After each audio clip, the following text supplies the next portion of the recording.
ശ്രീനാരായണ ദർശന സുഹൃതമാണ് നമുക്കിവിടെ തരുന്നത് അല്ലേ? ദർശനം എന്നാൽ അനുഭവിച്ചറിയലാണ്. ഗുരുവിൻ്റെ ദർശനത്തെ അനുഭവിച്ചറിഞ്ഞ സുഹൃതികളുടെ ആ വാക്കുകളെ അറിയുവാനും ഗുരു നമുക്ക് പകർന്നു നൽകിയ സന്ദേശവും ധർമ്മവുമൊക്കെ പ്രചരിപ്പിക്കുവാനുമുള്ള വേദിയാണ് ഉത്സവവേദി. ഉത്സവം എന്നാൽ പതഞ്ഞു പൊന്തുന്നതാണ്. ഇവിടെ ശ്രീനാരായണ ദർശന സുഹൃതമാണ് പതഞ്ഞു പൊന്തുന്നത്. അതുകൊണ്ട് തന്നെ ശ്രീനാരായണ ദർശനോത്സവം എന്ന വാക്കാണ് കുറച്ചുകൂടി അഭികാമ്യം എന്ന് മനസ്സിലാക്കുന്നു.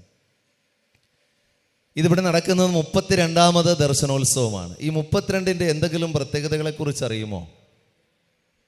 ഗുരുവിൻ്റെ ജനനം മുതൽ എന്ന് പറഞ്ഞാൽ സശരീരൻ മനുഷ്യജന്മം അവതാരം ചെയ്ത മഹാഗുരു, നമുക്കറിയാം, അവതാര പൂർത്തീകരണം അഥവാ ബ്രഹ്മത്തെ അറിഞ്ഞ് സാക്ഷാത് പരബ്രഹ്മ സ്വരൂപനായി ഈശ്വരനായി അവതാരം ചെയ്ത മഹാഗുരു നമുക്കായി സന്ദേശങ്ങൾ അരുളിക്കൊണ്ട് ഈ ജനസമൂഹത്തെ ഒരുപക്ഷെ നമ്മൾ പറയുമ്പോൾ അന്ധതയിൽ ആണ്ടുപോയ, അജ്ഞാനാന്ധകാരത്തിൽ ആണ്ടുപോയ ഒരു മഹാജനതയെ കൈപിടിച്ചുയർത്തുവാൻ നമുക്കായി ഈ പറഞ്ഞതുപോലെ ശശികുമാർ സാറുടെ പല വിഷയങ്ങൾ പറഞ്ഞു. ക്ഷേത്രമൊക്കെ നമുക്ക് അന്യമായിരുന്നു. ആ ഒരു കാലഘട്ടത്തിൽ 1888 അരൂപ്പുറത്ത് ശിലയോട് ചേരുന്ന ആ ശിവപ്രതിഷ്ഠ നടത്തി ആ മഹാഗുരു അവിടെ പച്ചിലച്ചാറുകളിൽ എഴുതി വെച്ച ഒരു മഹത്വചനം, ദിവ്യ സന്ദേശം ഇവിടെ പറയുകയുണ്ടായി. ജാതിഭേദം മതദ്വേഷം ഏതുമില്ലാതെ സർവരും സോദരത്വേന വാഴുന്ന മാതൃകാസ്ഥാനമാമിത്. ഇതൊക്കെ നമ്മൾ പറയാറുണ്ട്. ആ വചനത്തിൽ എത്ര അക്ഷരമുണ്ടെന്ന് പറയാമോ? എണ്ണി നോക്കിയിട്ടുണ്ടോ? ഇനിയും പോയി എണ്ണി നോക്കണം കേട്ടോ.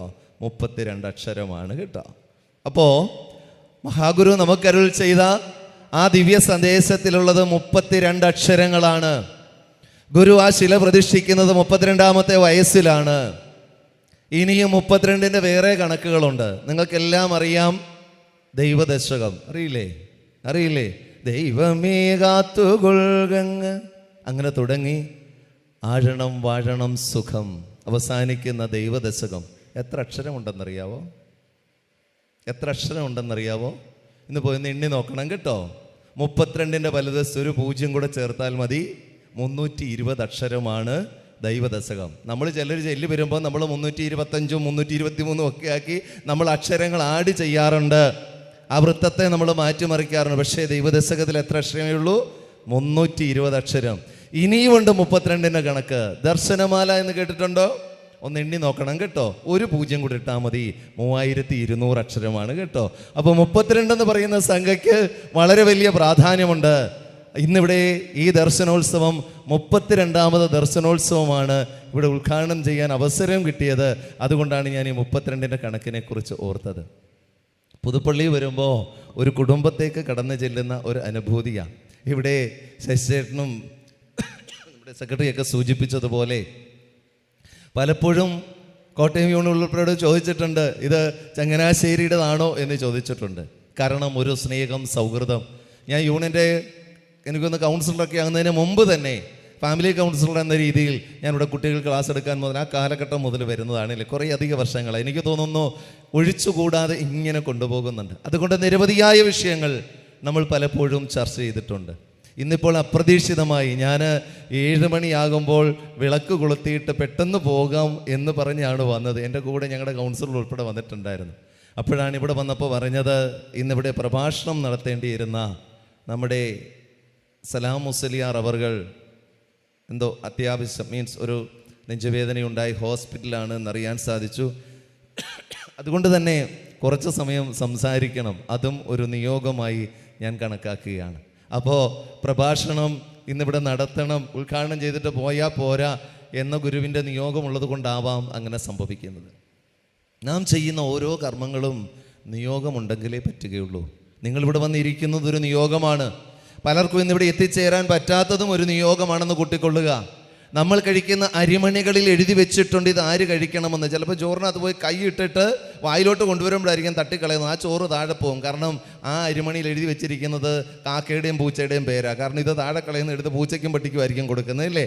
അപ്പോൾ ഒരു യോഗമുണ്ടെങ്കിലേ ഇതൊക്കെ സാധ്യമാകൂ. ജീവിതത്തിൽ നാം കർമ്മങ്ങൾ ചെയ്തുകൊണ്ടേയിരിക്കുക. ധാർമ്മിക ബോധത്തോടുകൂടി കർമ്മങ്ങൾ ചെയ്താൽ നാം ഒന്നിനെയും ഭയക്കേണ്ടതില്ല. ധർമ്മനിഷ്ഠ നമുക്കുണ്ടായിരിക്കണം. ജീവിതത്തിൽ അത്തരത്തിൽ ചരിക്കണം എന്ന് ആഗ്രഹിക്കുന്നു. അതുകൊണ്ട് തന്നെ പലപ്പോഴും പല കാര്യങ്ങളിലും തലകുനിക്കാറില്ല. കാരണം ചെയ്യുന്നത് ധാർമ്മികമാണെങ്കിൽ നമ്മൾ എന്തിനു തലകുനിക്കണം? ഈ ഒരു ചിന്താഗതി ശശികുമാർ സാറിനെ ഞാൻ സത്യം പറഞ്ഞാൽ കോട്ടയത്ത് വന്നപ്പോഴാണ് കാണുന്നത്. ഞങ്ങൾ തമ്മിലാണ് ഈ കമ്മിറ്റിയിലുണ്ടെന്ന് എനിക്കറിയില്ല. ഒരു സുപ്രഭാതത്തിൽ അപ്രതീക്ഷിതമായി ജനറൽ സെക്രട്ടറി വിളിക്കുന്നു എന്ന് പറഞ്ഞ് നമ്മുടെ ലീഗൽ അഡ്വൈസർ വിളിച്ചു. അപ്പോഴാണ് പറയുന്നത് കോട്ടയത്തേക്കൊന്ന് പോകണം, ഒരു ചാർജ് എടുക്കണം. കൺവീനറാണെന്നും എനിക്കറിയില്ല. പെട്ടെന്ന് അപ്പോൾ ശശികുമാർ സാറിനെ ഒന്നും അറിയില്ല. വൈകിട്ട് വിളിച്ചപ്പോൾ ജനറൽ സെക്രട്ടറി ചിരിയോടുകൂടി പറഞ്ഞു, ആ കോട്ടയം കൂടെ ഒന്ന് ഏക്കണമെന്ന്. കാരണം ചെങ്ങന്നൂരും ചങ്ങനാശ്ശേരിയുണ്ട്, ആ കോട്ടയം കൂടെ ഒന്ന് ഏക്കണം. തുഷാർജിയെ വിളിച്ചപ്പോൾ തുഷാർജി പറഞ്ഞു, കുഴപ്പമില്ല സഹോദരൻ, ഞാൻ ചെയർമാനും സഹോദരൻ കൺവീനറുമായിട്ടാണ്. വളരെ കൂളായിട്ടാണ് പറഞ്ഞത്. പക്ഷേ ഞാനൊന്ന് ഞെട്ടി. കാരണം കോട്ടയം പോലെയുള്ള സ്ഥലത്തേക്ക് കടന്നു വരുമ്പോൾ ഈ പറഞ്ഞതുപോലെ അറിയാവുന്ന മുഖങ്ങളേ ഉള്ളൂ. ഏത് ശാഖയെ കടന്നു ചെന്നാലും 99% പരിചിതമായ മുഖങ്ങളാണ്. എന്താണ് സംഭവിച്ചതെന്നറിയില്ല. കഴിഞ്ഞ വർഷം ഞാനിവിടെ വരുമ്പോൾ രാജീവ് സാറും ഒക്കെ ആയിട്ടാണ് വേദി പങ്കിട്ടത്. ഇന്ന് ആ സ്ഥാനത്തിരിക്കുമ്പോൾ മനസ്സിൽ ഒരു ചെറിയ വേദനയുമുണ്ട്. കാരണം ഒരു യൂണിയൻ്റെ സെക്രട്ടറി പദം അലങ്കരിച്ച് ഇവിടെ വന്നിരിക്കാൻ ഒരിക്കലും ആഗ്രഹിച്ചിട്ടില്ല. പിന്നെ ചിന്തിച്ചു ഇതൊരു നിയോഗമായിരിക്കാം. ഇന്ന് നാഗമ്പടം ക്ഷേത്ര സന്നിധിയിൽ പോയി നിന്നുകൊണ്ട് ആ തേന്മാവിൻ്റെ മറവിൽ നിന്ന് സംസാരിച്ചപ്പോൾ ഞാൻ പറഞ്ഞു, ഞങ്ങൾ ഇവിടെ എത്തിച്ചേർന്നത് ഗുരുവിൻ്റെ നിയോഗമായിരിക്കാം. പക്ഷെ അവിടെ ചെന്നപ്പോൾ ഞാൻ ഒരു കാര്യം പറഞ്ഞു. ഇന്ന് SNDP യോഗത്തിൻ്റെ ചരിത്രം പരിശോധിച്ചാൽ 1 മുതൽ 108 വരെയുള്ള ശാഖകളുടെ സർട്ടിഫിക്കറ്റ് വിതരണം ചെയ്തത് എവിടെ വെച്ചാ? നാഗമ്പടത്ത് വെച്ച് മാത്രമെന്നല്ല പറയുന്നത്. നാഗമ്പടത്തൊരു മുത്തച്ഛി നിപ്പുണ്ട്, അല്ലേ? ആരാണ്? ഒരു തേന്മാവ് നിപ്പുണ്ട്, ശരിയല്ലേ? ആ തേന്മാവിൻ്റെ ചുവട്ടിൽ വെച്ച. പക്ഷേ അവിടെ വേദിയിൽ നിന്ന് പ്രസംഗിച്ചപ്പോൾ ഈ തേന്മാവിന് അഭിമുഖമായി നിൽക്കാനുള്ള അവസരമില്ല. നമ്മൾ അവിടെ പോയി എന്ന് പറയാം ഹൗസിങ്ങും കാണിച്ചുകൊണ്ട് നിൽക്കേണ്ട രീതിയിലാണ്. അത് കണ്ടപ്പോൾ ഒരു വിഷമം തോന്നി. ഞങ്ങൾ വന്ന ആദ്യത്തെ മീറ്റിങ്ങിൽ കയറിയപ്പോൾ പറഞ്ഞു, ഭഗവാനെ അനുഗ്രഹിക്കുമെങ്കിൽ ഈ തേന്മാവിനെ നോക്കി നിന്ന് പ്രാർത്ഥിക്കുവാൻ ഇടയാകണേ, അതിനൊരവസരം ഒരുക്കണേ എന്ന് പറഞ്ഞപ്പോൾ അന്ന് ഇവിടെ കൂടിയവരെല്ലാവരും കൈയടിച്ചു. കാരണം തീർച്ചയായും അത് ആവശ്യമാണ്. നമ്മൾ പലതും മറന്നു കളയുക. ആ തേന്മാവിൻ ചുവട്ടിൽ പലരും ചെയ്യുന്ന എന്താണെന്നറിയാവോ? ചെരുപ്പ് ഊരിയിടാൻ പറ്റുന്ന സ്ഥലമായിട്ടാണ് ഇപ്പോൾ തേന്മാവിൻ ചുവട് നിൽക്കുന്നത്. ഇന്ന് നോക്കിക്കേ, ഡിസംബർ മാസം എത്തി. ലോകം മുഴുവൻ ഗുരുവിനെ അറിയുന്നത് ഗുരുദർശനമാണ് ലോക നന്മയ്ക്ക് അനിവാര്യമെന്നും നല്ലതെന്നും പറയുന്നതിൻ്റെ കാരണം ശ്രീനാരായണ ദർശന സുഹൃതം അറിഞ്ഞു തുടങ്ങിയപ്പോഴാണ്. ഗുരു 100 വർഷങ്ങൾക്ക് മുമ്പ് അരുൾ ചെയ്ത പലതും ഇപ്പോഴാണ് തിരിച്ചറിഞ്ഞു തുടങ്ങുന്നത്. അതിന് ഏറ്റവും കൂടുതൽ അഭിമാനത്തോടെ എപ്പോഴും തലയുയർത്തി നിൽക്കുന്നത് കോട്ടയംകാരാ. കാര്യം എന്താണെന്നറിയാവോ? ഈ സമൂഹത്തിൻ്റെ നന്മയ്ക്ക്, രാജ്യത്തിൻ്റെ അഭിവൃദ്ധിക്ക്, ലോകത്തിൻ്റെ അഭിവൃദ്ധിക്ക് ഗുരു കൽപ്പിച്ച അരുളുകൾ മതിയാവും. അഷ്ടവിഷയങ്ങൾ ഇല്ലേ? തീർത്ഥാടന ലക്ഷ്യമായി നമുക്ക് പകർന്നു നൽകിയ വിദ്യാഭ്യാസം, ശുചിത്വം, ഈശ്വരഭക്തി, സംഘടന, കൃഷി, കച്ചവടം, കൈത്തൊഴിൽ, ശാസ്ത്ര സാങ്കേതിക പരിജ്ഞാനം, ഈ അഷ്ടവിഷയങ്ങൾ ഈ സമൂഹത്തിൽ നിന്ന് പ്രചരിപ്പിച്ച് ഗുരുവിനെ അറിഞ്ഞും സംഘടനാപരമായും സാമൂഹ്യമായും വിദ്യാഭ്യാസപരമായും ഒക്കെ നമ്മൾ പുരോഗതിയിലേക്ക് കടന്നത് ഗുരുദർശനം അറിഞ്ഞുകൊണ്ടാണ്. ഈ സുഹൃതം നുകരുവാൻ അവസരമൊരുക്കി തീർത്ഥാടനത്തിന് ആദ്യമായി അനുമതി നൽകിയത് എവിടെ വെച്ചാ? കിട്ടൻ റൈറ്ററും വല്ലഭശ്ശേരി ഗോവിന്ദൻ വൈദ്യരും വന്നത് എവിടെയാണ്? നാഗമ്പടത്തെ തേന്മാവിൻ ചുവട്ടിൽ. ആ കഥ തേന്മാവ് പറയും, ശരിയാണോ? അപ്പോൾ ഇന്ന് ലോകം അറിയുന്ന തരത്തിലേക്ക് ദർശന സുഹൃതം അരുൾ ചെയ്ത ആ അവസ്ഥാവിശേഷം ഉണ്ടാക്കുവാൻ കാരണഭൂതമായ മണ്ണാണ് ഈ നാഗമ്പടത്തിൻ്റെ മണ്ണ്. അതിന് സാക്ഷ്യം വഹിച്ച മുത്തച്ഛി ഇപ്പോഴും അവിടെ നിൽക്കുകയാണ്. അത് ചെരുപ്പൂരി വെക്കാനുള്ളതല്ല, അത് നമുക്ക് തീർച്ചയായും ഗുരുവിൻ്റെ ദിവ്യ സാന്നിധ്യം അവിടെയുണ്ട്.